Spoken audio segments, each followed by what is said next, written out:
بسم الله الرحمن الرحيم. الحمد لله نحمده ونستعينه ونستغفره ونؤمن به ونتوكل عليه ونعوذ بالله من شرور أنفسنا ومن سيئات أعمالنا. من يهده الله فلا مضل له ومن يضلله فلا هادي له ونشهد أن لا إله إلا الله وحده لا شريك له ونشهد أن سيدنا ومولانا محمدا عبده ورسوله صلى الله عليه وعلى آله وأصحابه وبارك وسلم تسليما كثيرا كثيرا. أما بعد فأعوذ بالله من الشيطان الرجيم. بسم الله الرحمن الرحيم. يا أيها الذين آمنوا إن تنصروا الله ينصركم ويثبت أقدامكم. صدق الله العظيم. قابل احترام بھائیوں، دوستوں اور بزرگوں، مضمون چل رہا تھا حضرت محمد صلی اللہ علیہ وسلم کے اخلاق کا. اسی ضمن میں قصہ آیا تھا ثمامہ ابن وصال کا اور حضرت جریر ابن عبداللہ البجلی کا. اسی مضمون کو یعنی حضور صلی اللہ علیہ وسلم کے اخلاق کو ہی میں آگے لے کے چل رہا ہوں. حضور اکرم صلی اللہ علیہ وسلم نے اخلاق پر صرف تقریر نہیں کی کہ اخلاق پر بیان کر دیا آپ نے، یہ نہیں.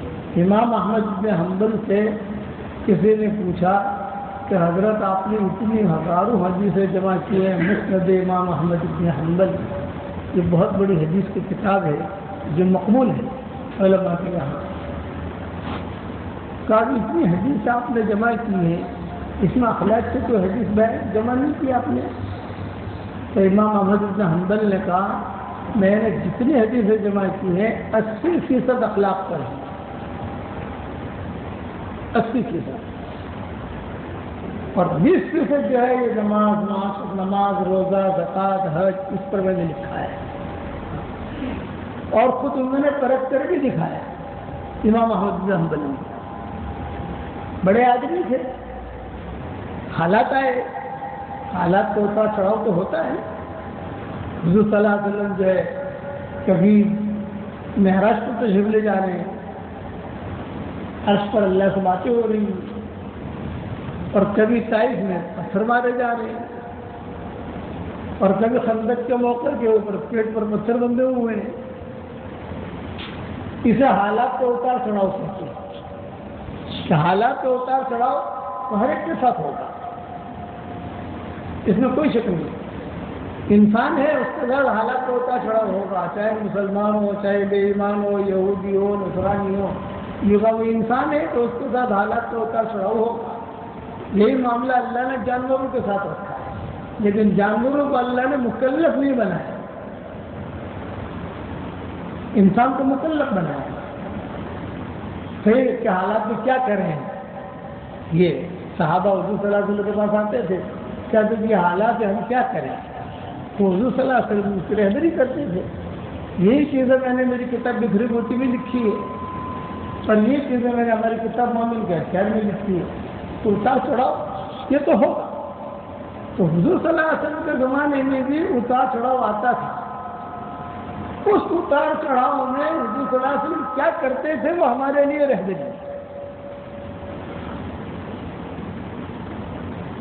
کہ سرا درا یہ دو چیزیں ہیں، سرا اور درا. سرا کا مطلب یہ خوشحالی کا زمانہ اور اس کا زمانہ، خوب پیسے آ رہے ہیں، سب حالات ٹھیک ہو رہے ہیں، اسے کہتے ہیں سرا. اور درا کہتے ہیں نامناسب حالات، کبھی کورونا آ گیا، کبھی دھندا ختم ہو گیا، کبھی ہوائی جہاز گر گیا، آدمی مر گیا، یہ ہوا وہ ہوا، پورا خاندان بکھر جاتا ہے. جسے آدمی کا ایکسیڈنٹ ہو گیا، یہ سب درا کہتے ہیں. تو سرا اور درا دونوں کے احکامات الگ الگ ہیں.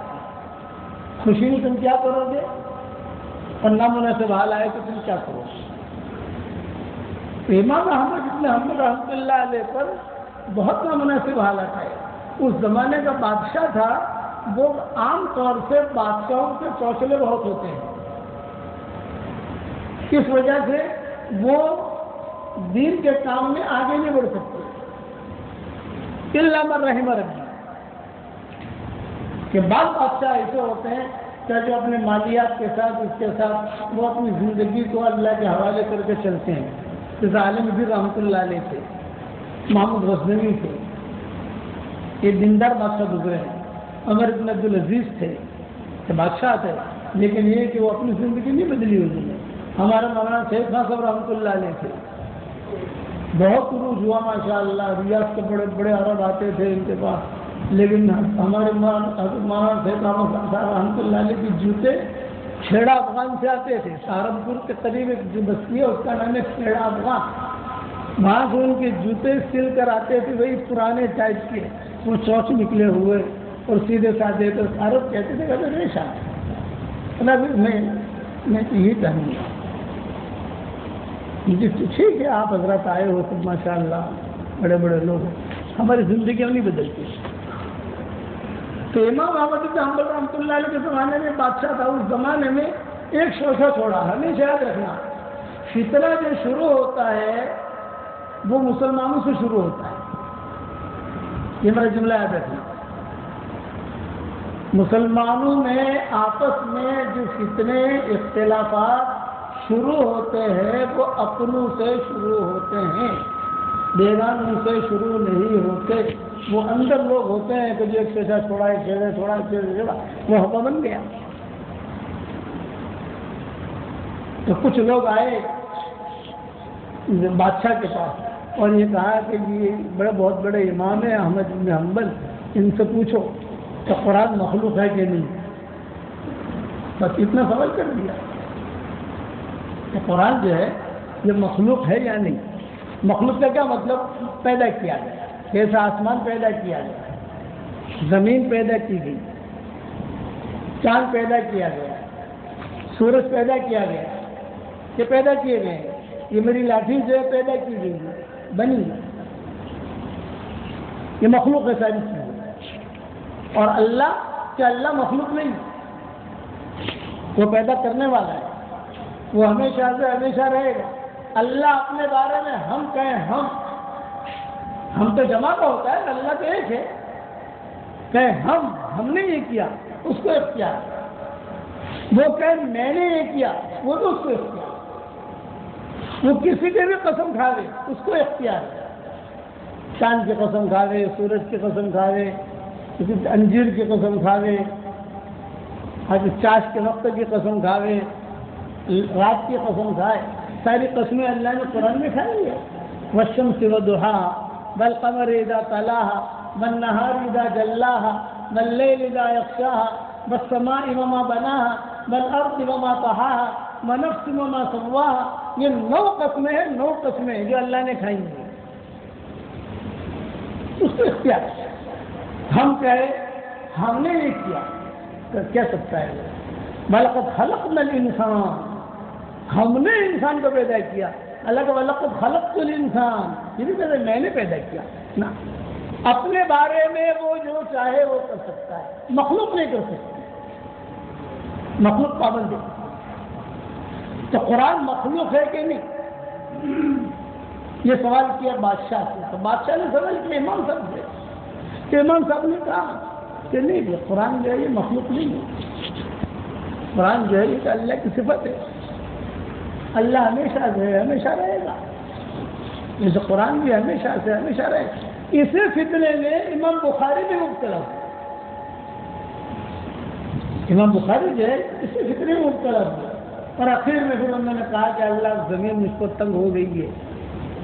ان کے شاگرد تھے امام مسلم، امام بخاری تھے، اس زمانے میں ایک بادشاہ تھا، اس کا نام تھا خالد، تو اس نے اپنے امام بخاری سے کہا کہ دیکھو تمہارے بہت بچے سب پڑھنے کے لیے آتے ہیں، یہ ٹھیک ہے، لیکن میرا بیٹا جو ہے آپ گھر آ کے پڑھاؤ۔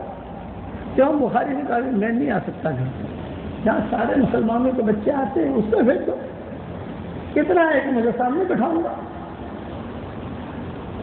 میں سامنے بٹھاؤں گا اس کو۔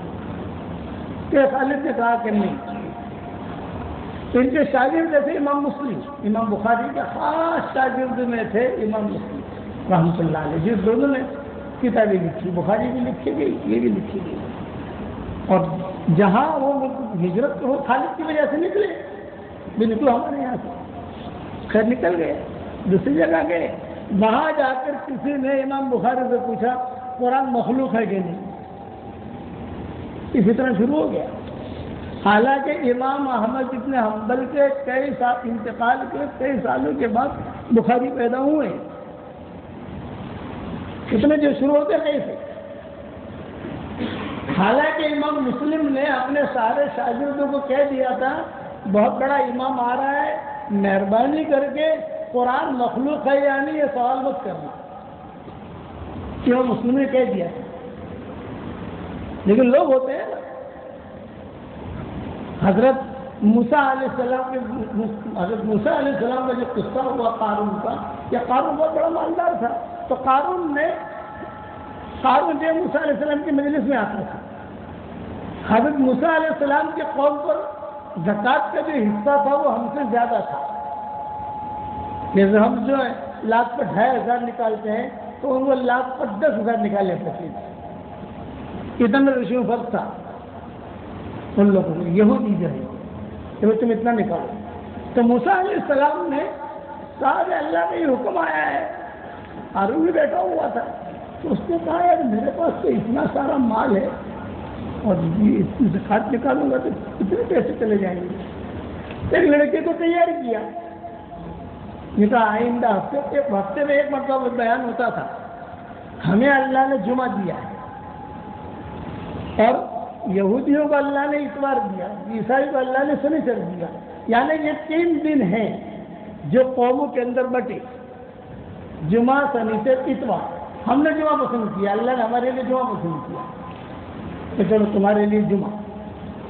اور دوسرے جو تو قوم ہے نصارہ ہے اور یہ یہود ہیں، ان کو لیے جو ہے شنیچر، اتوار، تمہارے لیے ایک دن، تمہارے لیے ایک دن، تو ایک دن بیان کرتے تھے جیسا ہمارا جمعہ میں بیان ہوتا ہے، لوگ جمع ہوتے ہیں، یہ ہمارا عید کا دن ہے، درود شریف پڑھنے کا حکم ہوا ہے اس میں۔ اب وہ لڑکی کو تیار کیا کہ دیکھو موسیٰ علیہ السلام بیان کریں گے تو جب وہ زکوٰۃ کے مسائل بیان کریں گے تو کھڑی ہو جانا۔ بس وہ دوسرا ہفتہ آیا، موسیٰ علیہ السلام نے بیان شروع کیا تو وہ عورت کھڑی ہو گئی، یار تم کو مسائل بیان کرتا ہے، اس نے تو میرے ساتھ منہ کالا کیا بھرے مجمع میں۔ اب بادشاہ بیٹھا ہوا قارون، اس نے کہا اچھا تیرے سے منہ کالا کیا، اقتصاد قتل کرو، یہی ہو کوئی بات، یہ کہہ رہی ہے۔ تو موسیٰ علیہ السلام نے صرف دیکھا اس کی طرف اور اللہ سے کیا کہا، اے اللہ تو جانتا ہے کہ میں تیرا حکم بیان کر رہا ہوں اور یہ مجھ پر تہمت لگائی گئی ہے، اور یہ بھی میں سمجھتا ہوں کہ قارون کی وجہ سے یہ ہو رہا ہے، اس کے بعد مال بہت ہے۔ تو اب موسیٰ علیہ السلام نے اسی وقت پر دعا کی اور زمین پر سجدہ کیا، اور زمین پر سجدہ کر کے زمین سے کہا میں تجھے کہتا ہوں اللہ کے حکم سے تو قارون کو پکڑے گا، قارون کو لقمہ بنا دے۔ اب وہ تو نبی تھے، نبی کی دعا بہت زبردست ہوتی ہے، وہ کہنا اور زمین جو ہے وہ ہٹی اور قارون جو ہے اسی وقت اسی مجمع میں کتابوں میں لکھا ہے، مجمع تو ہے ہی نا، اب مجمع جمع کرنے کی ضرورت نہیں ہے، سارے کے سارے موجود ہیں۔ اسی وقت جو ہے وہ قارون جو سب سے پہلے زمین جو ہٹی تو اس کو انگوٹھا گیا، جب انگوٹھا گیا تو کتابوں میں لکھا ہے کہ وہ سمجھ جادو کا زمانہ تھا اس دور کے اندر، جادو کیا ہے موسیٰ نے۔ ہمیشہ یاد رکھنا جو کمزور ایمان والا ہوگا، کوئی نامناسب حالات آئیں گے تو بجائے سنت کی طرف آنے کے، اللہ کے حکمت کی طرف آنے کے، باپوں کے پاس جائے گا۔ موسم دیکھو نا کسی نے کچھ کرا دیا، ارے کس کو فرصت ہے کرانے کی بھائی، اور وہ باپو جیب کاٹے گا وہ الگ، کالی مرغی لاؤ، کالی بکری لاؤ، کالا دھاگا لاؤ، لال دھاگا لاؤ، اس کے اندر امت ختم ہوگی، بہت بڑا مجمع اس کے اندر ختم ہو گیا۔ وہ قارون تھا، اس نے جو ہے فوراً تو کہا تو اس نے جادو کیا، ارے ارے ارے ارے یہ کیا ہو رہا، ارے ارے ارے پاسوں ملیا گئی، وہ لڑکی بھی دیکھ رہی، موسیٰ علیہ السلام بھی دیکھ رہے، موسیٰ دیکھ رہے، اور سارا مجمع دیکھ رہا، مجمع تو جمع ہی تھا، کسی کو جمع کرنے کی ضرورت ہی نہیں، یہاں تک کہ وہ تھوڑا تھوڑا تھوڑا اللہ کا عذاب جو آتا ہے وہ ایک دم نہیں آتا، یہ گھوم کر آتا ہے. اسی لیے قرآن میں سَنَسْتَدْرِجُهُمْ مِنْ حَيْثُ لَا يَعْلَمُونَ، ہم ان کو ایسے طریقے سے گھیرتے ہیں کہ وہ سمجھتے بھی نہیں. کبھی اللہ کا عذاب بیماری کی شکل میں آتا ہے، کبھی اللہ کا عذاب انکم ٹیکس کی شکل میں آتا ہے، کبھی اللہ کا عذاب سیل ٹیکس کی شکل میں آتا ہے، کبھی اللہ کا عذاب کینسر کی شکل میں آتا ہے، کبھی اللہ کا عذاب گردے کی بیماری کی شکل میں آتا ہے، کبھی اللہ کا عذاب بیوی روٹھ گئی، بیوی ناراض ہو گئی، بیوی سے لڑائی ہے، وہ شکل اختیار کرتا ہے. یہ ساری شکلیں ہیں، انسانوں کے گناہوں کی شکلیں ہیں یہ. اب وہ عذاب نے گھیر لیا اس کو. کتابوں میں لکھا ہے وہ ہنستا رہا قارون. کیا ہنستا رہا؟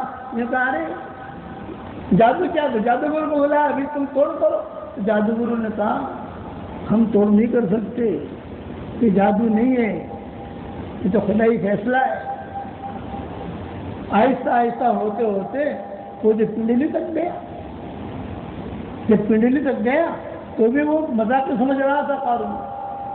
گھٹنے تک آیا تو بھی مذاق سمجھ رہا تھا.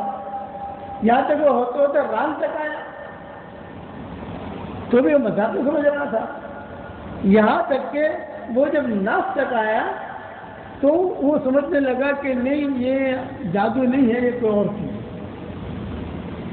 پھر اس نے ایک جملہ کہنا شروع کیا، اے موسیٰ بچا لے.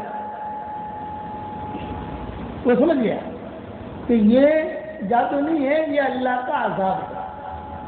فَكُلًّا أَخَذْنَا بِذَنبِهِ فَمِنْهُمْ مَنْ أَرْسَلْنَا عَلَيْهِ حَاصِبًا وَمِنْهُمْ مَنْ أَخَذَتْهُ الصَّيْحَةُ وَمِنْهُمْ مَنْ أَغْرَقْنَا وَمَا كَانَ اللَّهُ لِيَظْلِمَهُمْ وَلَكِنْ كَانُوا أَنفُسَهُمْ يَظْلِمُونَ. ہر ایک کو ہم نے اس کے گناہوں کی وجہ سے پکڑا ہے. کسی کو چیخ کے ذریعے سے پکڑا ہے، کسی کو پتھروں کے ذریعے سے برسا کر انہیں قتل کر دیا، اور کسی کو ہم نے بارش کے ذریعے سے ختم کیا، کسی کو غرق کر کے ختم کیا. یہ تو خدا ہی انسان ہے. وہ قارون سمجھنے لگا، جب ناس تک آیا تو زور زور سے کہنے لگا اے موسیٰ بچا لے، اے موسیٰ بچا لے، اے موسیٰ بچا لے. موسیٰ علیہ السلام خاموش کھڑے تھے، اور وہ لڑکی جس نے تہمت لگائی تھی وہ بھاگ گئی. اس کو پیسے دیے تھے نا اس کو. سچ سچ ہے، چاہے کوئی اس پر عمل نہ کرے. جھوٹ جھوٹ ہے، چاہے ساری دنیا اس پر عمل کرے. یہ اسے یاد رکھے. حق وہ حق ہے، چاہے کوئی اس پر عمل نہ کرے. باطل باطل ہے، چاہے ساری دنیا اس پر عمل کرے. وہ باطل کر دی باطل، اور قارون پکڑا گیا. اب ایک ہی جملہ کہہ رہا ہے کہ اے موسیٰ بچا لے، اے موسیٰ بچا لے. موسیٰ علیہ السلام خاموشی کے ساتھ کھڑے. ایک درخت تھا، کتابوں میں لکھا ہے اس درخت کے ساتھ ٹیک لگا کر حضرت موسیٰ علیہ السلام کھڑے. ان قارون کان من قوم موسیٰ. پورا رکوع اللہ نے نازل کیا ہے قارون کے بارے میں، پورا رکوع. ان قارون کان من قوم موسیٰ فبغى عليهم وآتيناهم من الكنوز ما. بہت ہم نے مال دیا تھا، مال اس کو بچا نہیں سکا. یہاں تک کہ سینے تک آیا. جب سینے تک آیا سانس گھٹنے لگا. تو سمجھ گیا ہے کہ میرے مرنے کا وقت ہے. ہمیشہ یاد رکھنا، انسان کی موت کا جب وقت آتا ہے تو ایک تو اس کی زبان بہت بھاری ہو جاتی ہے، بول نہیں سکتا. تو کہتا ہے مجھے دوا دو، مجھے وہ پانی دو، وہ دو، وہ دو، بول نہیں سکے گا، زبان بھاری ہوگی. اسی لیے میں بار بار کہتا ہوں آدمی اٹھتے بیٹھتے کلمہ بہت پڑھتا رہے، تو کلمہ اس کی زبان پر اس وقت آئے گا چاہے اس کی زبان بھاری ہو. عادت پڑی ہوئی ہے نا کلمے کی، تو عادت کلمہ آ جائے گا اس کی زبان پر. اور اگر زبان بھاری ہو گئی، بول نہیں سکتا، تو دماغ حاضر رہتا ہے. سب سے آخر میں دماغ مرتا ہے. دماغ جو ہے سب سے آخر میں مرتا ہے. تو کہتا ہے کہ دماغ سے کلمہ پڑھے آدمی. دماغ سے تو پڑھ سکتا ہے، کون سکتا ہے؟ کبھی جب دل حرکت میں رہتا ہے دل میں پڑھتا رہے، میں زبان نہیں کر سکتی، چلو میں جا رہا ہوں، میں کم سے کم دل میں پڑھوں. تو ایک نشانی یہ یاد رکھنا کہ زبان بہت بھاری ہو جاتی ہے. اور دوسری نشانی یہ ہے کہ موت کے وقت میں آدمی کو پیاس بہت لگتی ہے. یہ دو باتیں، یہ تو عام طور سے آدمی دیکھتا ہے. اور روایتوں کے اعتبار سے جو ہے کہ جب بھی اس کا انتقال ہوگا تو اس کو ظہر کی نماز کا وقت دکھائی دے گا. رات کو 2:30 بجے انتقال ہو رہا ہے، لیکن اسے کیا لگے گا؟ ظہر کی اذان ہو رہی ہے، ظہر کا وقت ہے، ظہر کا وقت ہے. کہ مغرب میں انتقال ہو رہا ہے اور اس کو ظہر کا وقت دکھائی دے گا.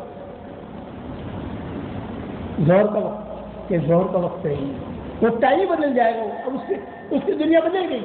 تو یہ قارون جو تھا جب یہاں تک پہنچا اور سانس گھٹنے لگا تو زبان بھاری ہونے لگی، موت دکھائی دی نا، پیاس لگنے لگی. تو اشارہ کرتا ہے اور ایک ہی جملہ کہتا تھا، اے موسیٰ بچا لے، اے موسیٰ بچا لے، اے موسیٰ بچا لے. جب زمین نے نگل لیا اس کو، جس کو قرآن میں کہتے ہیں فَخَسَفْنَا بِهِ وَبِدَارِهِ الْأَرْضِ، جب زمین نے پورا نگل لیا تو سارے مجمع نے دیکھا کہ وہ یہ تو گیا. اور آہستہ حدیث شریف میں آتا ہے زمین میں اب تک نیچے جا رہا ہے.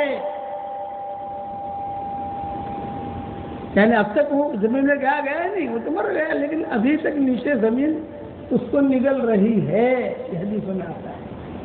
اب جب وہ نگل گیا، لڑکی بھی چلی گئی، مجمع بھی سمجھ گیا، اور جب آدمی بھی مر گیا، سب کچھ ہو گیا، تو اللہ تعالیٰ نے وحی دی موسیٰ علیہ السلام کی طرف اور جو کہا، اے موسیٰ تیرا دل بہت سخت ہے. نبی کو اللہ کہہ رہے ہیں تیرا دل بہت سخت ہے، بار بار تجھے کہتا رہا اے موسیٰ بچا لے، اے موسیٰ بچا لے، اے موسیٰ بچا لے. تو نے کوئی توجہ نہیں کی.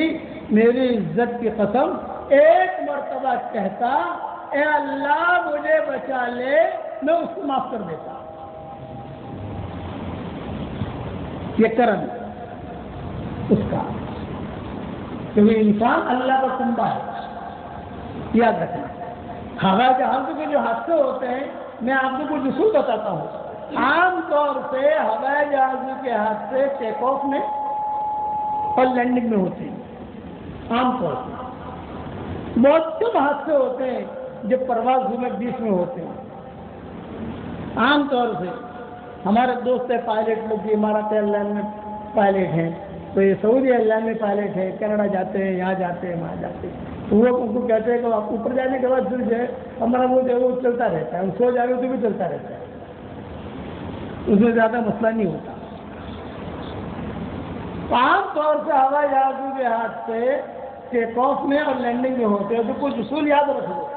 جب بھی آدمی ہوائی جہاز میں بیٹھے یا ٹرین میں بیٹھے یا اپنی کار میں بیٹھے یا کہیں پر بھی بیٹھے سفر میں، تو سب سے پہلے ایک دعا پڑھ لے. پڑھو میرے ساتھ، اعوذ بکلمات اللہ التامات من شر ما خلق. صحیح حدیث میں آتا ہے جہاں آدمی بیٹھے، سواری میں بیٹھے، گھر میں بیٹھے، مسجد میں آئے، ہوائی جہاز میں بیٹھے، یہ دعا پڑھ لے گا تو کبھی بھی وہ سواری کے حادثے میں وہ آئے گا نہیں. مسلم کا مجھے حوالہ تو یاد نہیں، یاد آ رہا ہے مسلم شریف میں ہے، لیکن مسلم میں اگر نہیں ہوا تو صحیح حدیث میں کچھ دنوں پہلے میں نے اس کا ویڈیو بھی بنایا تھا حوالے کے ساتھ. ایک کام تو یہ کرنا ہے، سمجھ گئے بھائی.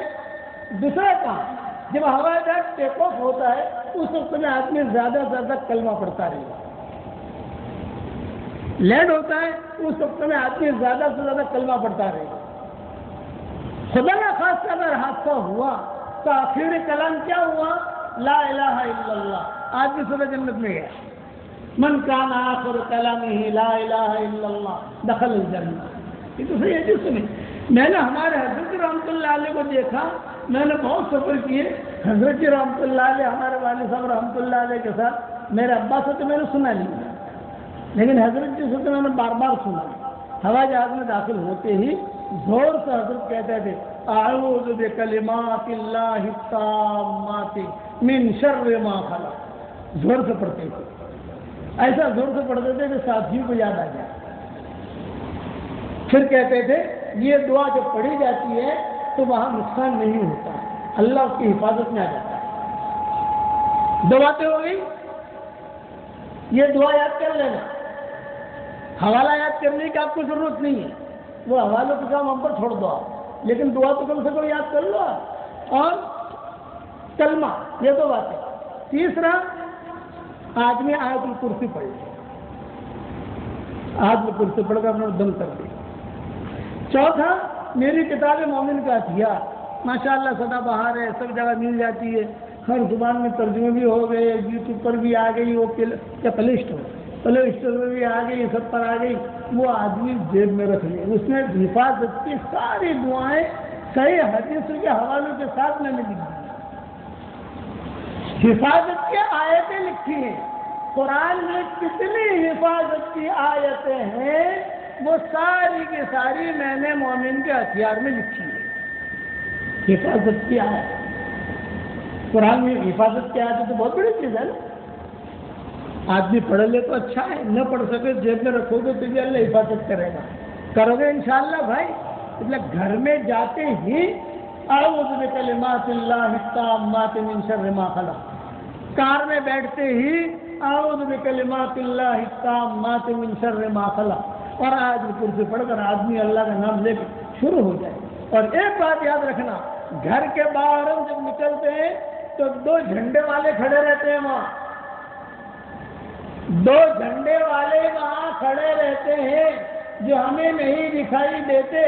صحیح حدیثوں میں آتا ہے داہنی طرف فرشتہ جھنڈا لے کر کھڑا رہتا ہے, بائیں طرف شیطان جھنڈا لے کر کھڑا رہتا ہے. دین کی نیت سے نکلو گے تو فرشتے کے جھنڈے میں آ جاؤ گے. جب تک گھر کے باہر نکل کر گھر کے اندر داخل ہو جاؤ گے تب تک آپ فرشتے کے جھنڈے میں رہو گے. میں حفاظت کرتا رہے گا. خالی نیت ہی کرنی ہے. اور اگر دین کی نیت نہ کی تو شیطان کے جھنڈا ساتھ ہو جائے گا.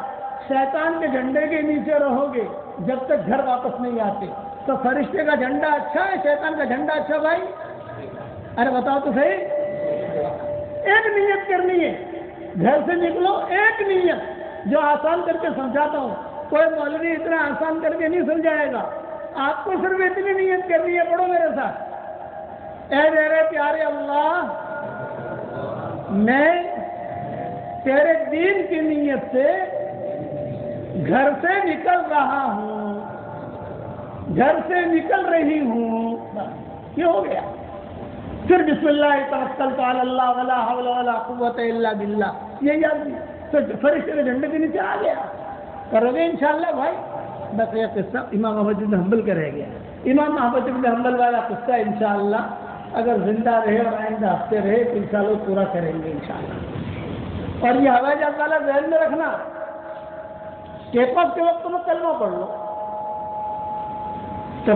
بچ گئے. خدا لگا حادثہ ہوا تو آخر کلام لا الہ الا اللہ ہوا تو اپنا اینڈ تو اچھا ہوا.